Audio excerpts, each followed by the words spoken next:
Theater Drama Club members, fans, friends, and family, welcome to Goshen Theater Drama Club Table Talks episode 22. That's yes. Oh my gosh, you guys.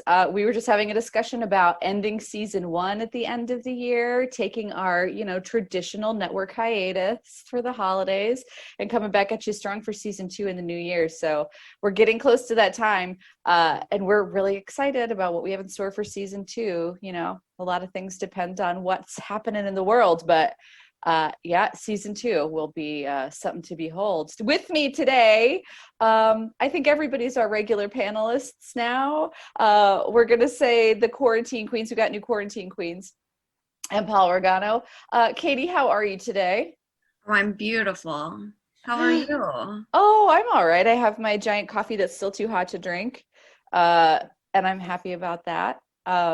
Things are going great at the Goshen Theater, everybody. We had some news coverage today. The crew from Hometown Living was in, and we had a big story in the Goshen News with photographs. So check that out. Go to goshennews.com and just search Amber Burgess. Or you could search Goshen Theater. That also works. But yeah, no, we're having a great week. That's awesome. What's going on with you? How is Michigan? Michigan is rainy the past day or two, but it looks kind of sunny today, but it's going to be chilly, so. It is. It's cold, cold, cold. Akira, what's the weather like in Japan? These 2 days, I think it's colder a little bit, so like it's fallish feeling, so it's really nice. Oh, that's great. I love the fall. How are you this week? Good. I'm good. My grandma actually broke her wrist. Oh, no. Yes, she fell on the road, so I have to help my grandma for most of the time. Like, can you put the pants up? And I'm just like, okay, I'll do that. So that's my week.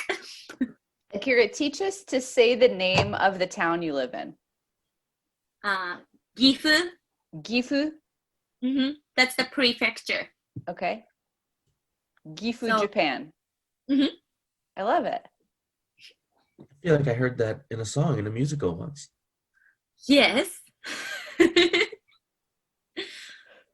That was it The Little Mermaid? No. What? No, it was in Copa, I think. Copacabana. Did they talk about Gifu? We put everyone's hometown into the number about everyone arriving at Grand Central. So she gets on a train in Gifu, Japan. No one said that that's where the train originated.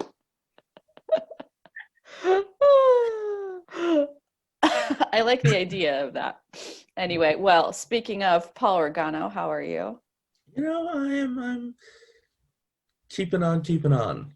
Our guest of honor today. If you guys don't know from the title of the episode, today we are interviewing Paul Rigano, A Portrait in Courage is the title of today's episode. Until you interview me and understand the number of incredibly safe choices that I have made as an artist. A portrait in comfort. In comfort, yes. Randa, how are you today? I'm doing pretty good. Just so the weather, of course, in the Midwest is a little unpredictable.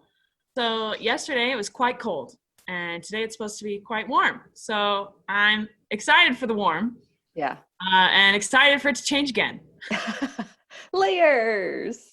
Did anybody do any singing or dancing this week? Anybody do anything with the craft this week? Oh my gosh. My friend Krista and I decided to do some improvised singing where Paul actually played the piano and we took turns saying phrases and wrote a song.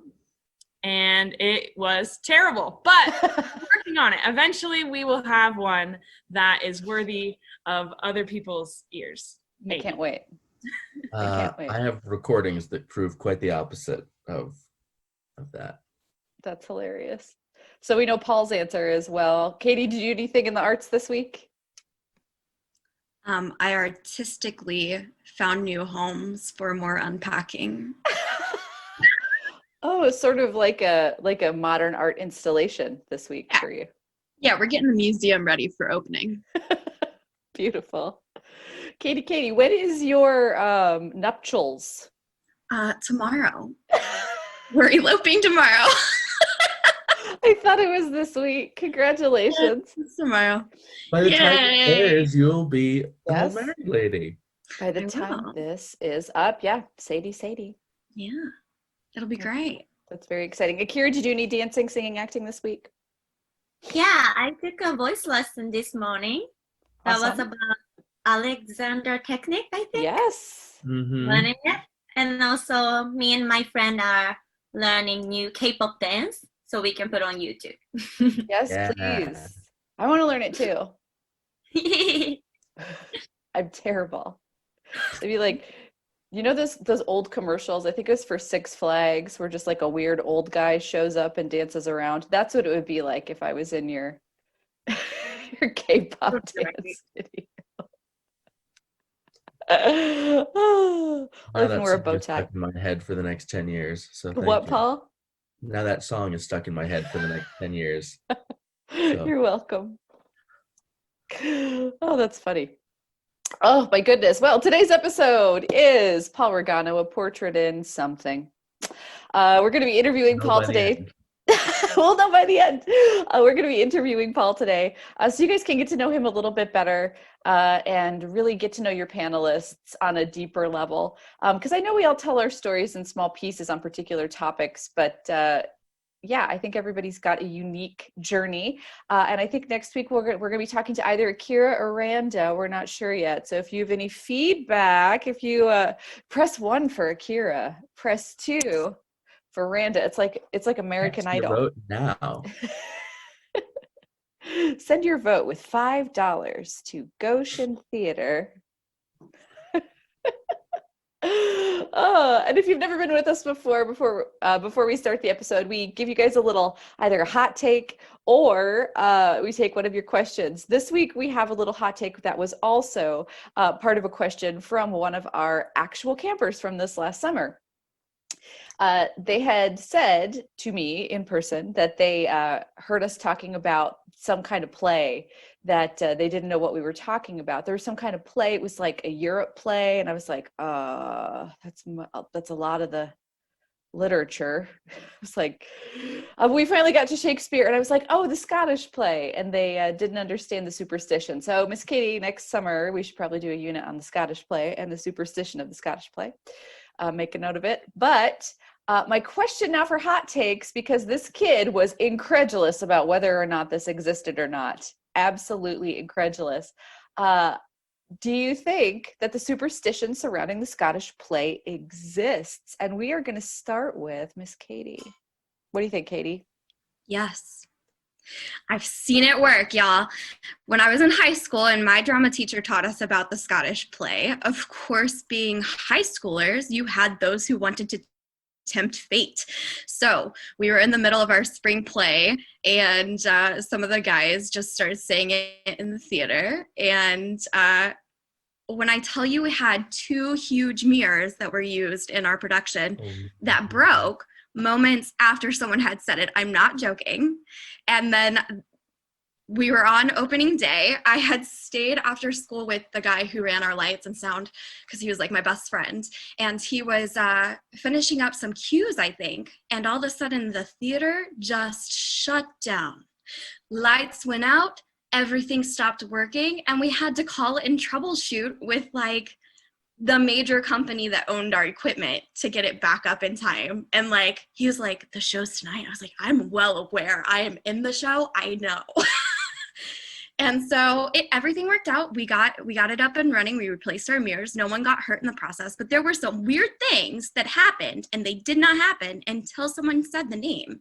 So I'm a firm believer. Of course, I'm very superstitious anyway. So like, yeah, it's real. Yeah, a lot of theater people are superstitious. That's something that we all have, because I think we all believe in legends and stories. Akira, what do you think? Is the Scottish play real, the superstition, or is it all bunk? I think I'm gonna believe it's not true. I'm so scared. I just don't want to believe it. Yeah, it is scary. But there's also like, do you say it in the theater since you don't necessarily believe that it's a thing? I probably escaped the word because I'm scared.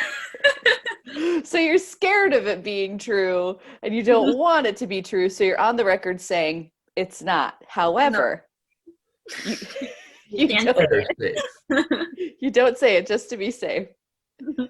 Yeah, there's a lot of people who get really freaked out about it. So also not saying it, not to freak out the people who get really freaked out. It's a nice courtesy to not say the Scottish play. What do you think, Paul? Absolutely. I've done the show, and that's the only circumstance in which you are allowed to say it. And then actually a few months later, I ran into an actor who was not remotely superstitious, and he is just one of the funniest and most talented guys I've had the privilege of working with. Now, unfortunately, has passed away. We were doing a production of Waiting for Godot a few months later at that same theater, and he was playing Pazzo. And we were just talking before the show, and I said, yeah, I was here a few months ago. I was working on the Scottish play, and at the top of his voice, he had this beautiful, big, booming voice, and he shouts back, "You mean Macbeth?" I'm not in the theater. I'm safe. I'm good. The show went off fine. Nothing went wrong. But to this day, one of the hardest, like the hardest I've ever laughed, like in a theater. But yeah, I'm only superstitious when it comes to sports and theater. That's it. So I'm very careful. And for those who don't know, if you do say it, what you have to do is go out of the theater, spit over your right shoulder, hop around in a circle 3 times, and ask permission to be let back into the theater. Those are the rules. You can also reverse it by quoting Hamlet and saying, "Angels of ministers of grace defend us." That is apparently a protective spell or something. I don't know. That is extremely superstitious. Any like ritual that involves spitting, that's intense. Randa, what do you think? Yay or nay on the Scottish play? I have never had an experience with the Scottish play that should make me believe that it is true. But I have had some supernatural experiences in theaters. So I believe that maybe ghosts hear that word and just think, all right, it's go time. But also, I know that like some people don't believe in ghosts, but I had an experience actually at the Round Barn Theater. I was doing the lights late at night by myself. I turned off all the lights, the board and everything, walked away from the light board, and all of the lights went on stage. And oh my gosh, I was by myself. So I turned off the lights and I ran from that theater. I was terrified. Yeah, I've had a few weird experiences in there too.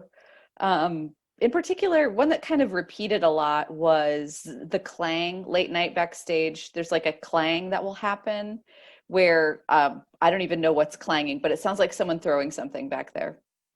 So I've had that happen. And back when I was the AD at RBT, we had a champagne toast for opening night of every show that I did. And there were, non-alcoholic options for the kids and those who didn't want to partake. But I would try to pop the cork as far into the balcony as I possibly could. And we lost a cork. Couldn't find it. And the next day when we got in, our stage manager had found the cork, and it was sitting on its end, like on the round end, on a railing. And it was on the main floor of the stage, right by where the stage manager sits. It was like sitting right there. And they said to me, "Hey, I'm really glad you found the cork in the balcony this morning." And I was like, "This is the first time I've been here." And they were like, okay. Because no one had been in the venue. no one had been in the balcony, and the search for the cork had, like, we obviously don't want people finding champagne corks when they come to see the show, to confirm all of their worst fears about theater people. But that cork mysteriously ended up on the rail right by the stage manager station. So lots of things. I felt chased out of there too a couple of times. That's happened. But yeah, I definitely don't say the Scottish play. I had an experience in college with it where a girl said it to be defiant, like literally said it to be defiant. And then she reported later that as she was walking down the stairs, a solid set of stairs, that she felt someone grab her ankles, and she couldn't move, and she had momentum, so she fell down the stairs. But yeah, she reported that happening. So that's a secondhand thing. She might have just been, dramatic or whatever, Well, but I've never said it since then. Well, do y'all know the story of the Belasco Theater? Do we have time for a quick? Of course, Paul, we're interviewing Peter you. You're Ghost only story? taking your time. I just don't like talking about myself, and I'm trying to Sure. chip away at that. Mm-hmm. Sure. But the Belasco Theater, too. David Belasco, famous producer, he had an office above the balcony that he had a little window that he could look out and see the stage from. And since his passing, that office has been sealed and locked. And people in the balcony have claimed that they've heard footsteps pacing above them. People on stage have sometimes seen a face in the window. And most famously, the head usher one night was leaving. All the doors were locked, everything, all the lights were off except for the ghost light on stage. And she cavalierly shouted behind her, "Good night, Mr. Belasco." And every light in the theater turned on and the doors swung open. So, yeah. There you go. Every theater needs a ghost. It's true. There is a scientific theory about the energy in theaters. Is it infrasound? Is that? No, there's something about infrasound in there, yes, but there is in string theory, there is not really a time coefficient, and we don't really understand our senses as well as we think we do. So our five senses are always like bringing things in, and our brains are interpreting the things that our senses are like seeing. So when you look outside, you're not actually seeing reality. Light is reflecting off of things, and it hits your eyes, and your brain interprets that information to tell you information about the world around you. So the things that you see and like feel, those things are inside your head, right? I know it's a lot for Broadway-based educational table talk. But one of the things that people report feeling, they report having like feelings of, like, people can feel electromagnetic fields. That's one of those things. They can't really account for why that happens, but people can feel electromagnetic fields. You can hear very like the sound of electronics. It's not really an audible sound, but you can hear it. Like there's a sound to it, and it's not like, oh, that's a noise, but you can hear those sorts of sounds. So in theoretical physics, time as we know it doesn't really exist. Time is a way that we perceive reality. And that's also a large statement there. But one of the ideas of hauntings from sort of the squiffy, shishi frou-frou fringes of the string theory, theoretical physics community is that these spaces, there's no time. So since time doesn't really exist, our senses kind of peak a little bit in theater spaces or public spaces like that, because since time doesn't exist and matter and space do, like that point in time to us, we may be sensing or experiencing some of the things that have happened at other times, because time as a construct is just something that people have kind of invented. It's deep. I know. So the Scottish play, that's our weirdest hot take yet. Sorry about that. Wow. Woo! So the main body of our episode today, y'all, episode 22 is dedicated to Paul Rigano. We're going to do a deep dive into the Paul Rigano subreddit. Paul, I would love to start out just with like an intro. Like, tell us your elevator pitch for who Paul Rigano is as an artist. What would you call the definition of who you are? Like, no pressure, but your 30 seconds and go. Sure. I mean, I think my brand is kind of my brand. I don't think I've ever had to articulate it quite like this. I like to think of myself as I wouldn't call myself a Renaissance man by any stretch of the imagination. No, I think it's something I've always aspired to. So I think I have a curiosity for a lot of different disciplines, I whereas love I Randa's excel in just a face. few. What? Nothing. Yeah. So I would say that I am someone who has really I think that there's a lot of natural curiosity that is played into my theatrical career, and that's taken me in a lot of different directions.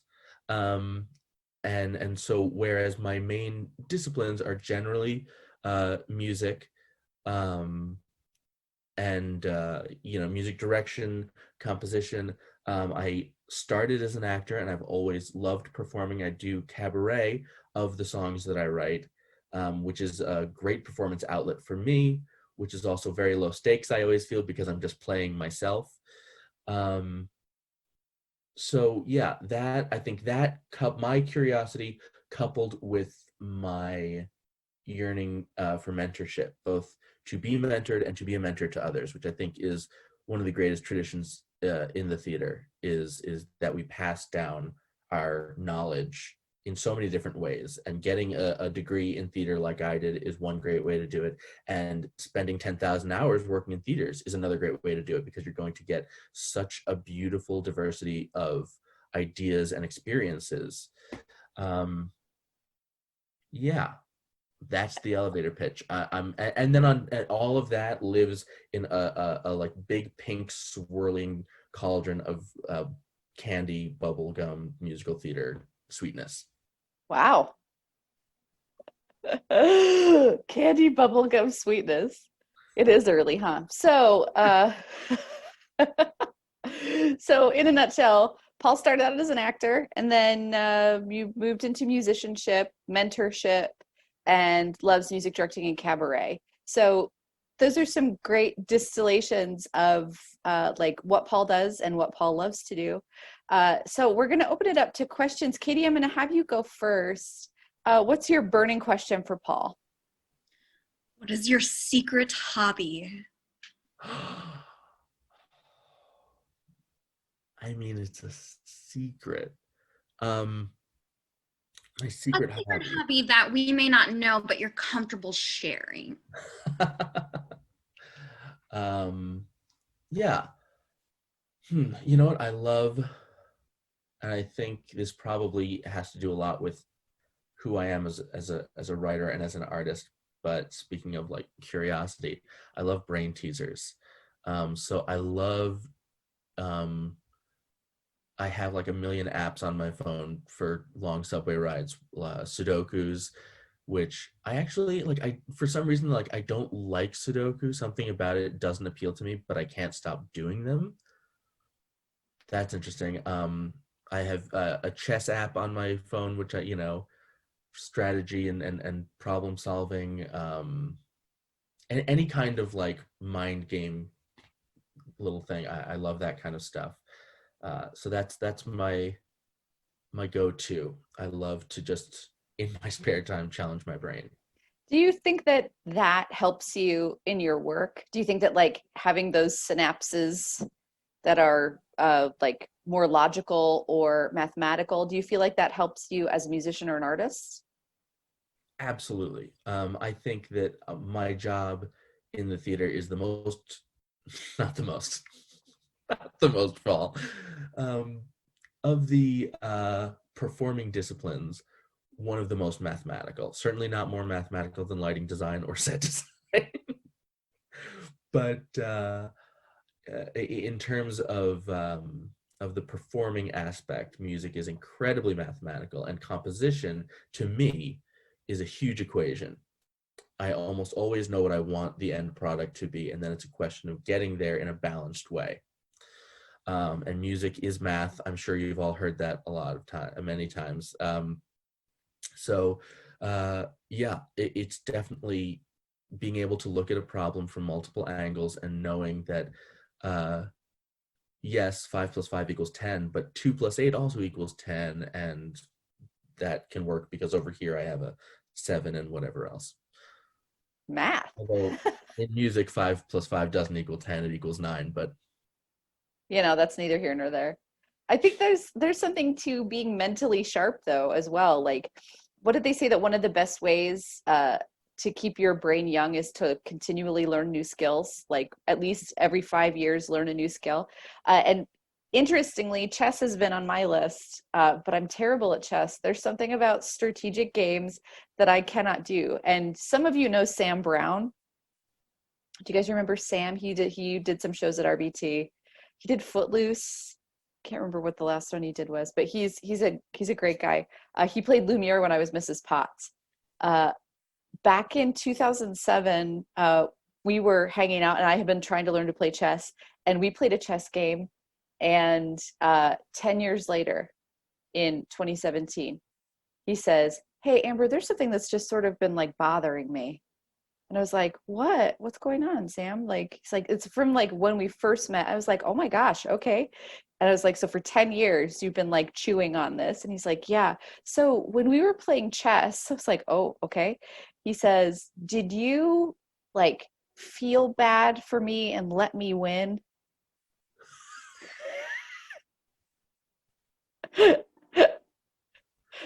That's how bad I am at chess. well, that's how bad I was, and that's why I downloaded the chess app. Did it work? Well, I'm getting better. The thing that I love about this particular one is after I lose to the computer, it shows me an analysis of where I made mistakes and what a better move would have been. So That's very cool.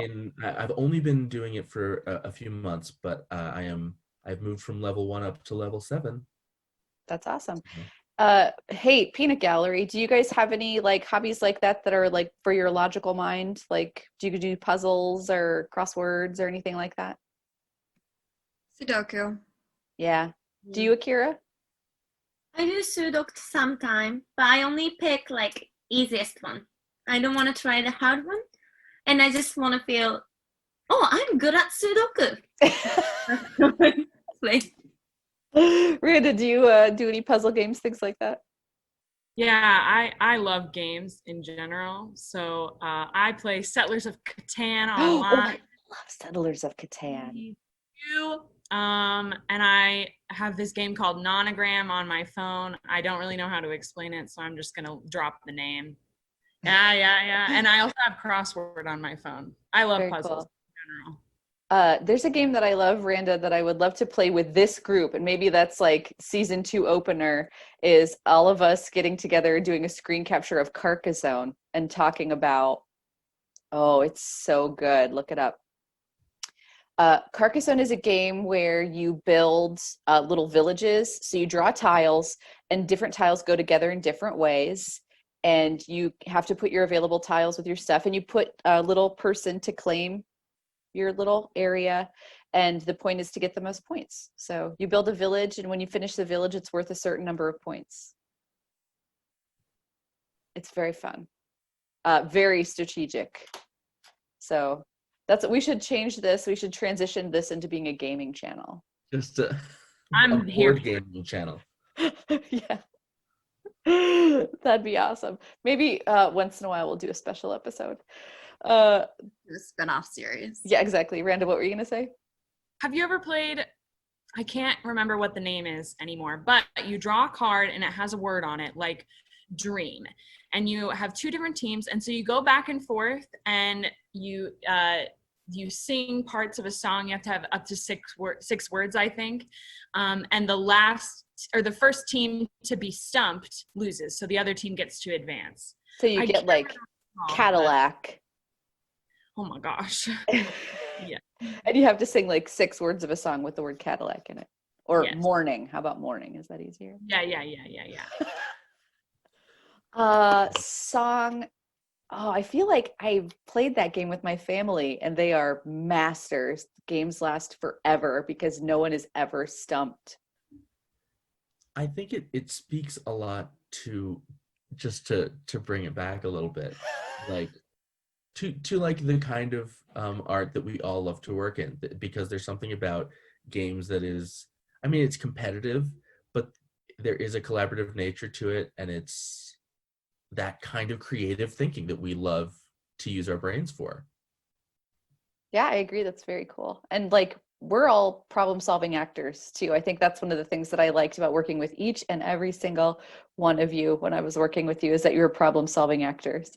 And, you know, other misc problem solving. Yes, everything. Because I think everybody on this panel has done a technical job uh, for me, in addition to doing, you know, an acting job. That's maybe my fault. Sorry about that, Or everybody. Akira, what is your burning question for Paul? My question was, Paul, I know you as a music director first, and you were actor for Copacabana. And I'm always like thinking, being both position, like music director and actor, but like, do you have a preference, or do you have which one you are comfortable with, or like in the entire goal you want to just focus on music director, or you want to keep doing both all the time? Or that's my question. that's a good question. That's a really good question. You and every one of my college professors would love to know the answer to that question. Yeah, this was something that I struggled with a lot during my education, because I was taking music classes and I was taking theater classes, and I actually never officially finished my music minor. I do not have a degree in music. It's on my resume that I studied music at the State University of New York in New Paltz, but I did not get the sticker, but that's a story for another day. Right now, okay. This is your day. Like, this is the day. I placed out of Music Theory 1, so I didn't have to take it, but because I didn't take it, I didn't get credit for it. So I graduated. I took other classes to make up for it, but was still 1 credit short of So you the needed to take gym, basically. music gym. It had to be a music course. Music gym is something I would do. That's another idea for the panel. Let's open a music gym. What do you think that would take? Like flexing so- your fingers? Yeah, exactly. You just put rubber bands on them. That is actually a great, for my string player friends or piano playing friends, this is a great, just rubber bands on your fingers, and then you can add more rubber bands to keep strengthening and just flex. It's a great for the finger flexors. So yes, throughout my education, I came into college as an actor who loved to play piano, loved to music direct as a side gig. I had done it a little throughout high school and I loved doing it. It brought me great joy. But my focus was really acting, and I graduated as an actor. I did music direct one show, not through the major, the theater department, although it was all theater majors working on it. And that was a blast. But then the last show that I ever did in college, I played the male lead in Babes in Arms, Val Lamar, and I was also the assistant music director, because it was an actor-musician production. So they were helping me to they were saying for the last show, what they said was, I don't know if I'm like revealing any terrible deep dark secrets about theater and academia here, but they pulled me aside after my junior year and they said, we'd really like to know what your focus is. We'd be interested in offering you the music director role in our final musical next year, but if you're more interested in acting and performing, we wouldn't pick a show for you to music direct. We'd pick a show thinking more about you as an actor. And that was the first time that I really had to make that call, and I kind of copped out and did that best of both worlds thing. But since then, I have found, I will say, to answer one part of your question in terms of which I'm more comfortable doing, absolutely music directing. 10 times out of 10, I will always be more comfortable music directing just because since graduating, it's what I've done more. I get, I think I found that I get a lot of fulfillment that I got from acting from music directing, because I think that in a good show, the music gives the actors a lot of information and subtext for their acting choices. So I feel like I can be influential in every aspect. And that was something that as an actor, I felt that I couldn't always do. I knew my journey and I knew what I wanted to happen, and I knew how my character was going through the story, but I wasn't in control of the story. And that's why I, in college, would sometimes butt heads with directors. Because I had this very willful idea of what the whole thing was. And as a music director, and certainly as a composer creating the story, I can do that. So that's definitely where I'm more comfortable, although I would be lying if I said I didn't miss the limelight a little bit. I am a middle child, so I love attention, and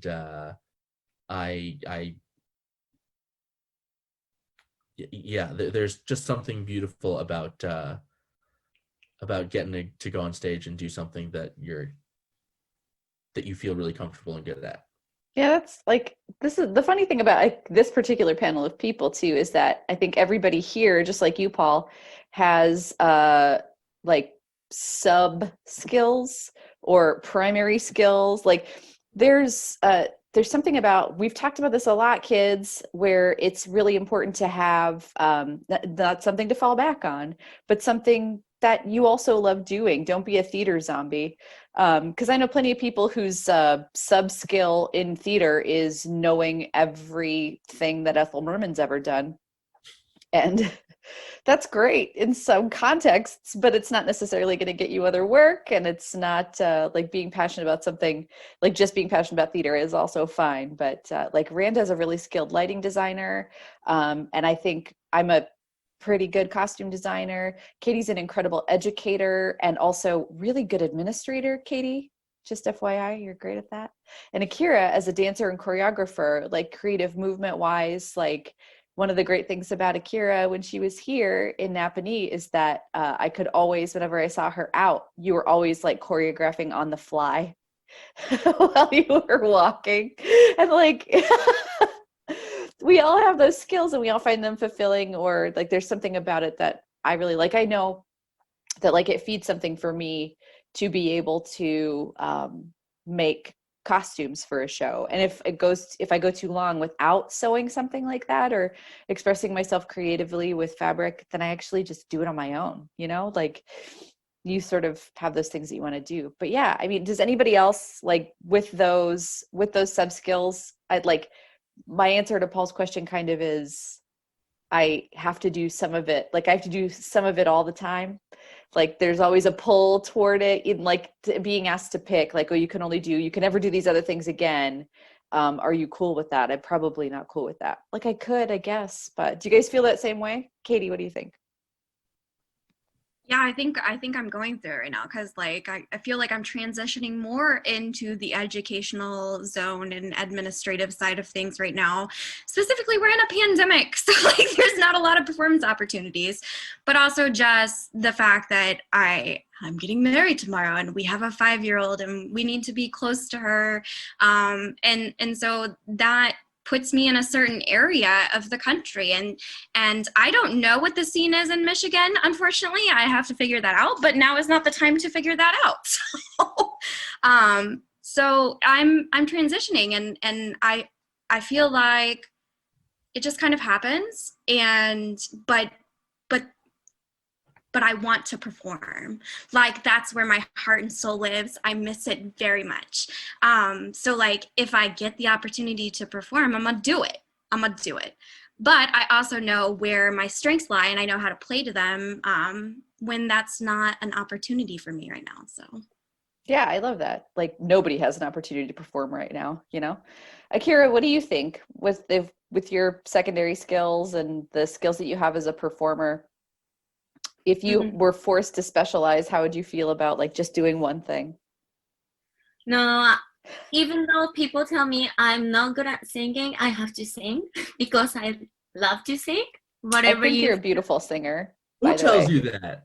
thank you, but and I also have to dance. And my college teacher told me, for me, performing on the stage is like a protein.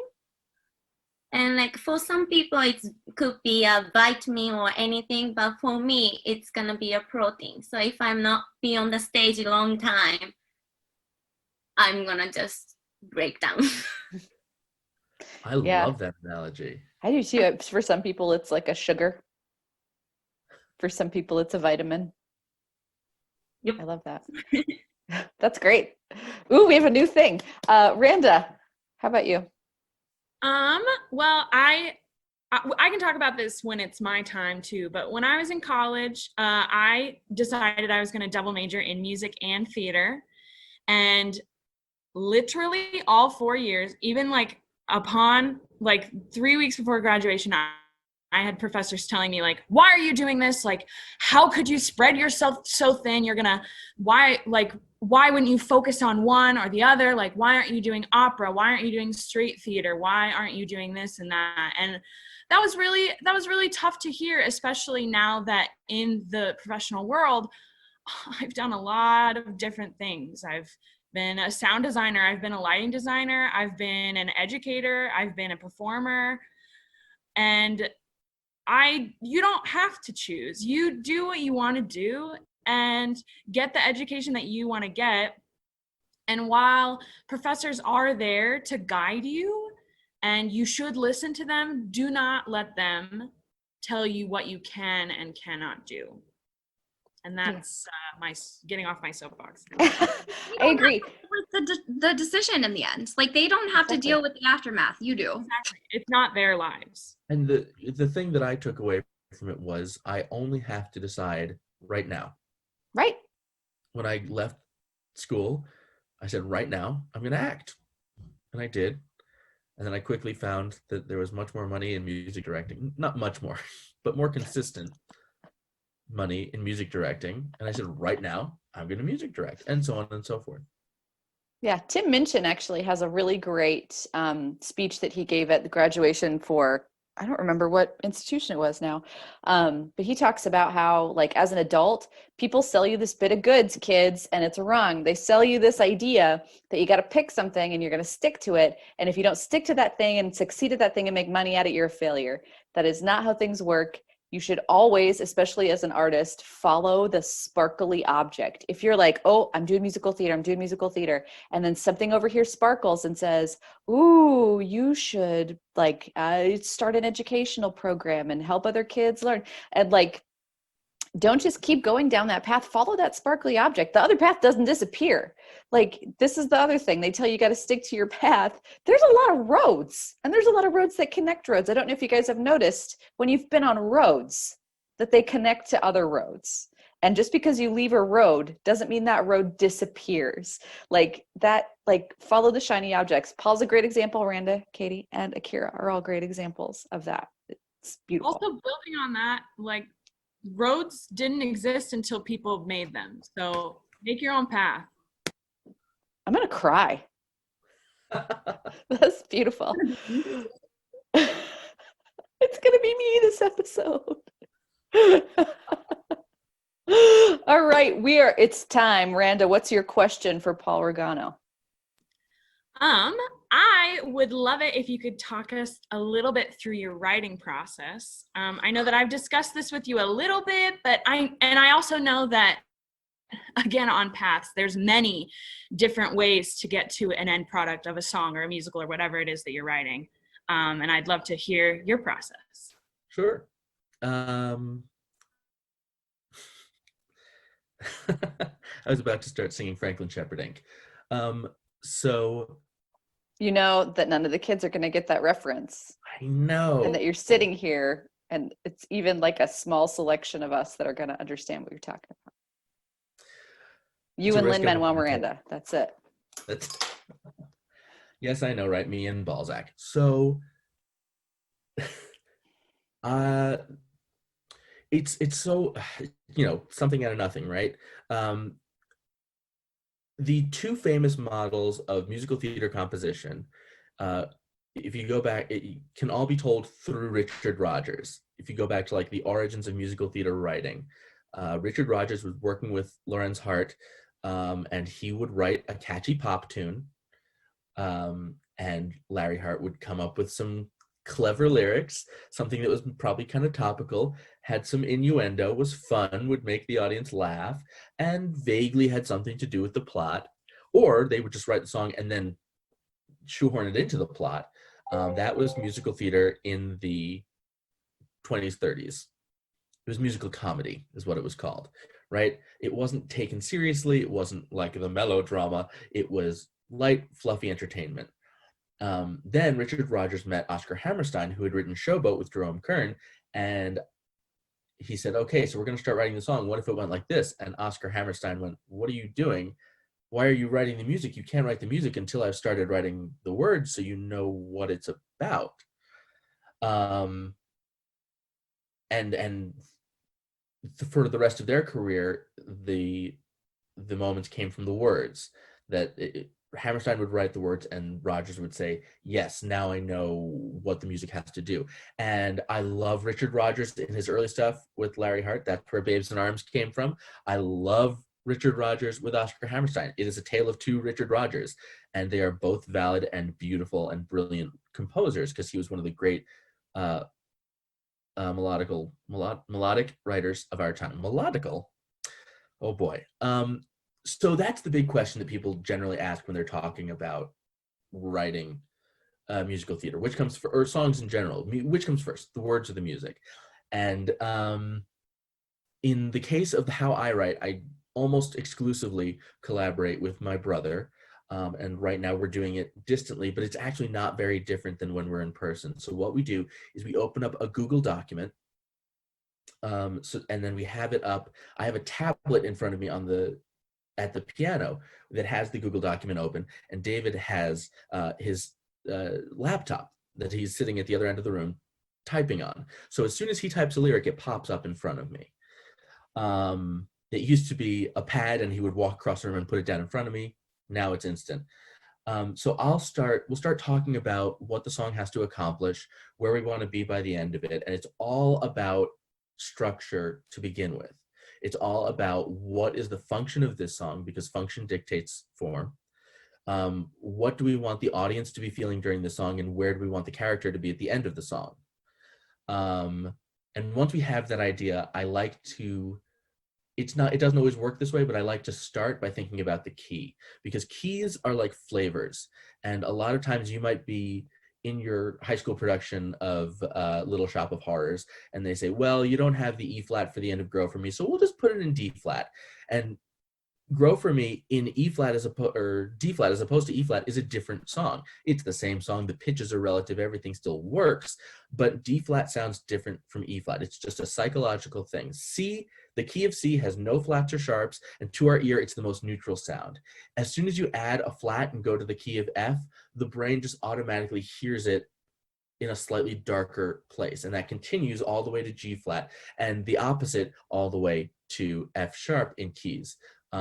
We've talked about this briefly, though, too. When you change the key of a song with the piano, pianos are not tuned to pure pitches.